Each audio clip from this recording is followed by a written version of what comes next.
Dears എല്ലാവർക്കും സുഖാണോ? അപ്പോൾ ഇന്ന് നമ്മൾ നോക്കാൻ പോകുന്ന റെസിപ്പി ഉണ്ണിയപ്പത്തിൻ്റെ റെസിപ്പിയാണ് കേട്ടോ.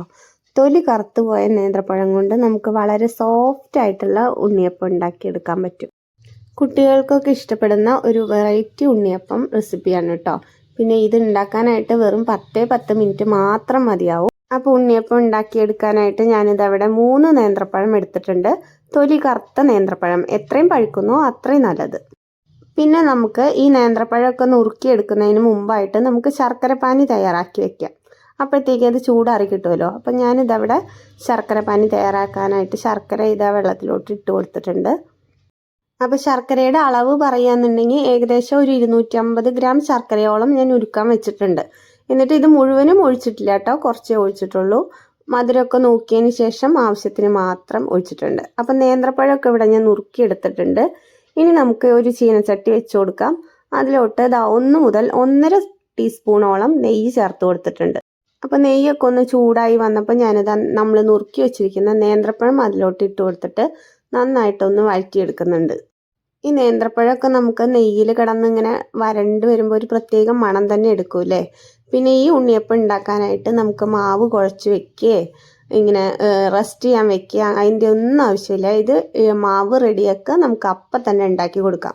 വളരെ സോഫ്റ്റ് ആയിട്ട് കിട്ടുകയും ചെയ്യും. അപ്പോൾ വീഡിയോ ആരെങ്കിലും സബ്സ്ക്രൈബ് ചെയ്യാതെ കാണുന്നവരാണെങ്കിൽ ഒന്ന് സബ്സ്ക്രൈബ് ചെയ്ത് സപ്പോർട്ട് ചെയ്തേക്കണേ. തൊട്ടടുത്തുള്ള ബെല്ലൈക്കണും കൂടി ഒന്ന് അമർത്താൻ മറക്കണ്ട കേട്ടോ. പിന്നെ ലൈക്കും ഷെയറും കമൻറ്റും ഒന്നും ആരും ചെയ്യാൻ മറന്നു പോകണ്ട കേട്ടോ. നമ്മുടെ നേന്ത്രപ്പഴമൊക്കെ ഇതുപോലെ ആയി വന്നിട്ടുണ്ട്. അപ്പം അതിൽ നിന്നും ഞാൻ കുറച്ച് ബൗളിലോട്ട് എടുത്ത് മാറ്റിയിട്ടുണ്ട്.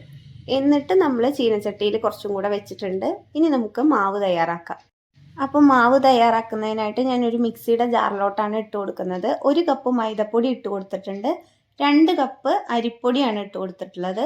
പിന്നെ 1/4 മുതൽ 1/2 കപ്പ് വരെ ഗോതമ്പ് പൊടി എടുത്തിട്ടുണ്ട്.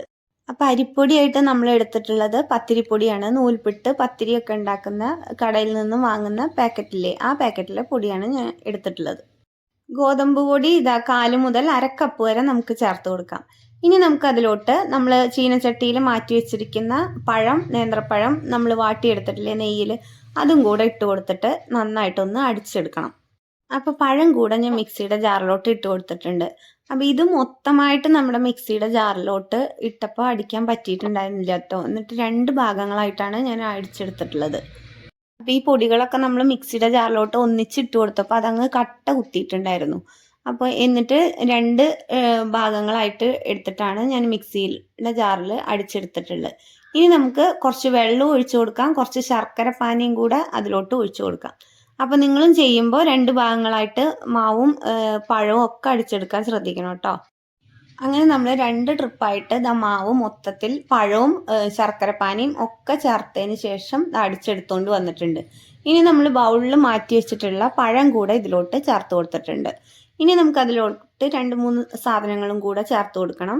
കറുത്ത എള്ളാണ്. 1 സ്പൂണ് 1.5 ടീസ്പൂണോളം ഞാൻ എള്ള് ചേർത്ത് കൊടുത്തിട്ടുണ്ട്. എള്ള് ഇഷ്ടമില്ലാത്തവരാണെങ്കിൽ ഇത് ചേർക്കണ്ട. എള്ള് ഇഷ്ടമല്ലെങ്കിൽ നമുക്ക് ഈ സ്റ്റെപ്പ് ഒഴിവാക്കാം കേട്ടോ. പിന്നീട് ഞാൻ അതിലോട്ട് ചേർത്ത് കൊടുക്കുന്നത് ഒരു 1/4 കപ്പോളം റവയാണ്. വറുത്ത റവയാണ് ചേർത്ത് കൊടുത്തിട്ടുള്ളത്. എന്നിട്ട് നമുക്ക് റവയും കൂടെ ചേർത്ത് കൊടുത്തതിന് ശേഷം നന്നായിട്ട് ഇതൊന്ന് മിക്സ് ചെയ്തെടുക്കാം.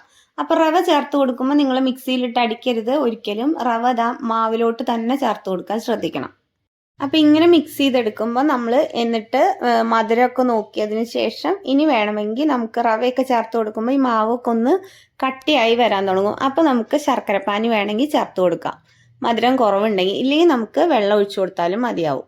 റവയൊക്കെ ചേർത്ത് കൊടുത്തതിന് ശേഷം ഞാനിത് നന്നായിട്ട് മിക്സ് ചെയ്തെടുത്തിട്ടുണ്ട്. അപ്പം ഞാൻ റവയൊക്കെ ചേർത്ത് കൊടുത്തിട്ട് മിക്സ് ചെയ്ത് നോക്കിയപ്പോൾ കുറച്ച് മധുരത്തിൻ്റെ കുറവുണ്ടായിരുന്നു. അപ്പം ബാക്കിയുള്ള ശർക്കരപ്പാനിയും കൂടെ ഞാൻ ഇതിലോട്ട് ചേർത്ത് കൊടുത്തിട്ടുണ്ട്. അപ്പോൾ ശർക്കരപ്പാനിയും കൂടെ ചേർത്ത് കൊടുത്തതിന് ശേഷം ഞാനിത് നന്നായിട്ട് മിക്സ് ചെയ്തെടുക്കുന്നുണ്ട്.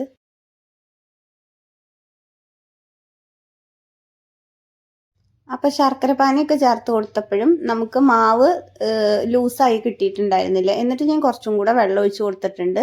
അപ്പോൾ ഒരു ദോശമാവിൻ്റെ രൂപത്തിൽ വേണം നമുക്ക് ഈ മാവ് കിട്ടാനായിട്ട്. ഇനി നമ്മൾ ഇതിലോട്ട് ചിരകി വെച്ചിരിക്കുന്ന നാളികേരം കൂടി ചേർത്ത് കൊടുക്കുന്നത്. 1 മുറി നാളികേരമാണ് കേട്ടോ ചേർത്ത് കൊടുത്തിട്ടുള്ളത്. അപ്പം നാളികേരം കൂടെ ചേർത്ത് കൊടുത്തതിന് ശേഷം ഞാനിത് നന്നായിട്ട് മിക്സ് ചെയ്തെടുത്തിട്ടുണ്ട്. ഇനി നമ്മൾ ഇതിലോട്ട് ഒരു 1/2 ടീസ്പൂണോളം ബേക്കിംഗ് സോഡയും കൂടെ ചേർത്ത് കൊടുക്കുന്നുണ്ട്. അപ്പോൾ ഇതാ ബേക്കിംഗ് സോഡയും കൂടെ ചേർത്ത് കൊടുത്തിട്ട് നമ്മൾ മാവ് നന്നായിട്ട് മിക്സ് ചെയ്ത് കൊടുക്കുന്നുണ്ട്. അപ്പോൾ നമ്മൾ ബേക്കിംഗ് സോഡയൊക്കെ ചേർത്ത് കൊടുത്തതിന് ശേഷം ഇത് നന്നായിട്ട് മിക്സ് ചെയ്തെടുത്തിട്ടുണ്ട്.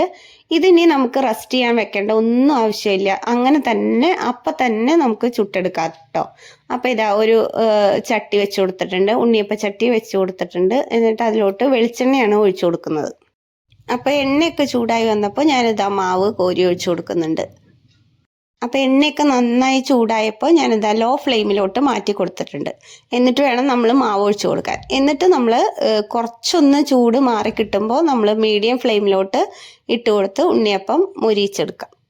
അപ്പോൾ ഈ ഉണ്ണിയപ്പം ഉണ്ടാക്കിയെടുക്കാനായിട്ട് നമുക്ക് വളരെ കുറഞ്ഞ സമയം മാത്രം മതിയാവും. വെറും 10 മിനിറ്റിൻ്റെ ഉള്ളിൽ നമുക്കിത് റെഡിയാക്കി എടുക്കാൻ പറ്റും. ഗസ്റ്റൊക്കെ വരികയാണെങ്കിൽ പെട്ടെന്ന് തന്നെ നമുക്ക് റെഡിയാക്കാൻ പറ്റുന്ന ഒരു റെസിപ്പിയാണ്. പിന്നെ നമ്മളിത് ഉണ്ടാക്കി വെച്ചാൽ ഒരു 2-3 ദിവസത്തിന് ഒരു കേടും വരില്ല. പഴമൊക്കെ ചേർത്തുകൊണ്ട് വേഗം കേടാവും എന്നുള്ള പേടിയൊന്നും വേണ്ട. 2-3 ദിവസം സുഖമായിട്ട് ഇത് ഡബ്ബയിൽ ഇട്ട് വെച്ചാൽ ഇരിക്കും. അപ്പം നമ്മുടെ ഉണ്ണിയപ്പത്തിൻ്റെ ഒരു ഭാഗം മൊരിഞ്ഞു വന്നപ്പോൾ ഞാനിതാ തിരിച്ചിട്ട് കൊടുക്കുന്നുണ്ട്. ഇപ്പം ആയത് മാത്രമേ ഞാൻ തിരിച്ചിട്ട് കൊടുക്കുന്നുള്ളൂ കേട്ടോ. ഒരു സൈഡ് എന്തോ ചൂട് കുറവാന്ന് തോന്നുന്നുണ്ട്. ഒരു സൈഡ് ആയി കിട്ടാൻ ഭയങ്കര പാടാണ്. അപ്പോൾ തൊലി കറുത്ത് പോയ നേന്ത്രപ്പഴം ഇനി ആരും വെറുതെ കളയണ്ട. ഈ ഉണ്ണിയപ്പത്തിൻ്റെ റെസിപ്പി ഒന്ന് ട്രൈ ചെയ്ത് നോക്കണേ. ഉള്ളു വളരെ സോഫ്റ്റും പുറമേ നല്ല ക്രിസ്പിയും മൊരിച്ചിലുള്ള നല്ല ഉണ്ണിയപ്പം നമുക്ക് റെഡിയാക്കി എടുക്കാൻ പറ്റും. അപ്പോൾ വീഡിയോ ഇഷ്ടമായ ലൈക്കും ഷെയറും സബ്സ്ക്രൈബും ചെയ്ത് സപ്പോർട്ട് ചെയ്യാൻ മറക്കണ്ട കേട്ടോ. പിന്നെ കമൻറ്റും കൂടെ ചെയ്തേക്കണേ. ഇതുപോലെ ഉള്ളിൽ പഴക്കഷ്ണൊക്കെ കടിക്കുന്ന ഒരു ഉണ്ണിയപ്പത്തിൻ്റെ റെസിപ്പി കണ്ടല്ലോ. അപ്പോൾ വീഡിയോ ഇഷ്ടപ്പെട്ടെന്ന് വിശ്വസിക്കുന്നു. ഇനി വീണ്ടും അടുത്തൊരു വീഡിയോയിൽ കാണാം. താങ്ക്